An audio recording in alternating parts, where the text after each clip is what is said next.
Okay, so the last video we talked about adding the texture of the frog into the textures of the fish as well as some of the color. So now as you can see, I've already started playing with pulling some of the orange from the fish into the head of the frog. Just like in the last video, I created a texture layer that just has the orange on it that I can sample for doing this. I just kind of painted in, as you can see, with the clone stamp tool in this area with some orange because I wanted to just first add the color, and now I'm going to start blending it with the healing brush tools to make sure that it actually blends really well. So as we discussed before, clone stamp is a great way to add content. The healing brush tools, both spot and just the normal healing brush, are really good about blending that content once it's been added to an area. So you can see that I have all this orange. This is some of the area that was already in this color. And so now I want to come through and play with the healing brush tool to get it to blend and make it look more realistic. So let's look at some of the areas down here. You can see that when it's orange, that it also has this dark outline around it. So we can come in, and as you can see here, we can start kind of first off blending this in.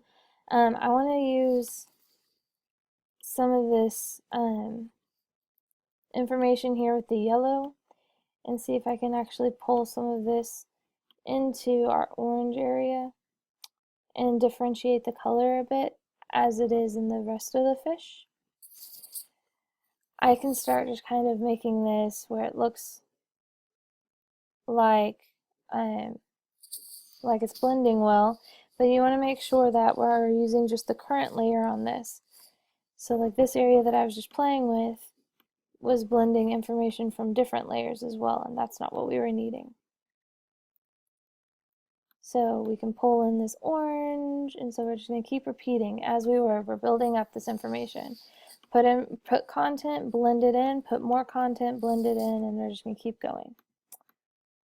So hold tight for a minute while I just kind of get a little bit of this worked in so you can see what we're working with.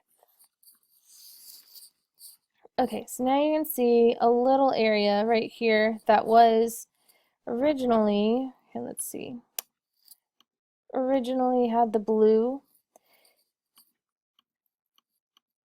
Oop, there we go.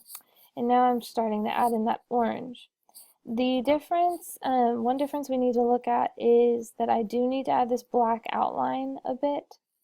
And that's something we can do by coming up here to where it's pretty prominent, and using the healing brush, I can actually, not the healing brush, the clone stamp, I can actually select this content and start kind of adding it in to this area if I need to. I want to add this black line though, so I'm going to follow that little check mark and make sure that the information I'm adding in is making sense for the area. I can kind of blend this a little bit better, and I'm just going to keep working with this back and forth, back and forth.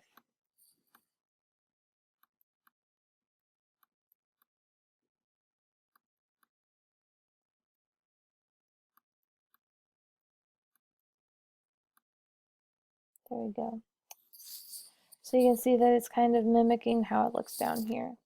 So I can continue doing that, and then here in a minute we'll continue on making this look more believable.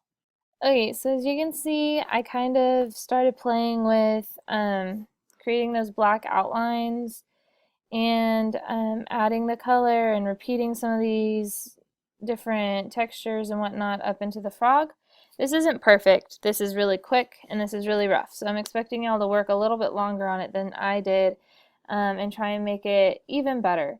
But I wanted to point out before the demo is over that one thing that y'all need to keep in mind is that the burn tool And the dodge tools, which are to make it lighter or darker, are really helpful when coming through to try and get things to match. Like for instance, these areas on some of the other pieces of the fish, or frish, I guess at this point, are darker, and so I can actually come in here and kind of just start adding some darker areas to this to try and get it to match some of the tones of the other areas. Another thing I need to do is I can actually, if I need to, add a layer above what I'm working with. And if I need to kind of tone some areas to make it a little oranger, one thing I can do is I can actually select a color, like in this area here. I can actually come in and select one of these oranges. Oh, I'm on the wrong layer. Select one of these oranges, and then with my paintbrush I can come in here and add some orange into this object, and maybe in here as well. And I know it looks rough, but then I can come in with my smudge tool, which happens to be under the blur tool, and I can actually just kind of shift the color around, just like pretend it's paint, and just kind of start shifting it around. And that goes for both of these areas, which works pretty well like that. But then I can even come in, now that I have it like that, and drop the opacity on it, make it a different type of blending layer, and so now you can see how much that makes it match better with the rest of the fish. And so that's something to keep in mind. This is a really rough, like I said, version of what I'm wanting y'all to do. So please keep working on it, and keep trying to, like, the back and forth, pull information from one area to the other.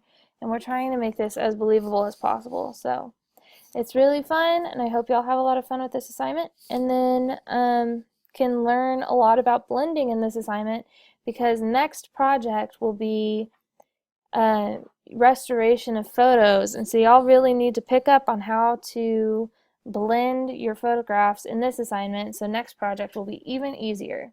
So I hope y'all have fun with this. If you have any questions, please shoot me an email and let me know. Thanks.